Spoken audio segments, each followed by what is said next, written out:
আসসালামু আলাইকুম sir. Sir এই যে ভিডিও কলে আপনারা দিছি আর কি, এই যে দেখেন এই জায়গায় হচ্ছে অপারেশনটা হয়েছে, এই এই জায়গাটুকুতে। আর ওনার ব্যথাটা হচ্ছে কিন্তু এখন এই যে এই জায়গাটায় হচ্ছে ওনার ব্যথা, আর এই যে এই জায়গাটায় হচ্ছে ব্যথা। মানে এই দুইটা জায়গার ব্যথার কারণে উনি কিন্তু উঠতে পারতেছে না। ওনারা এই যে দেখেন শুয়ে আছে, এই যে এই রানের এই জায়গাটায়, এই জায়গা ধরে এই যে পা পর্যন্ত টান খায়, এই জায়গাটা পুরোটা পা রগে টান খায়, ঝিনঝিন করে। আর এই যে পাটা দেখেন, আপনাকে আবার দিছি যে এই যে পাটা, ওই যে আজকে কয়দিন হইলো পা একটু ফুলা দিয়ে গেছে, এখানে হাঁটলে মনে হয় যে এই জায়গাটা ফুলা, হ্যাঁ, আঙ্গুলগুলো একটু ফুলা গেছে, এই আঙ্গুলগুলো আপনাকে ছবি পাঠাইছি, দেখবেন।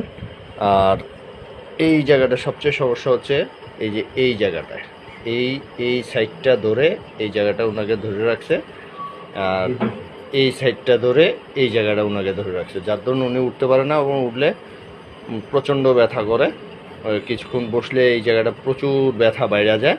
বাট ওনার কিন্তু এই জায়গাটায় হচ্ছে অপারেশন করছে।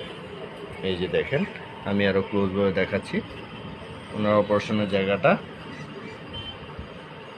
এই যে,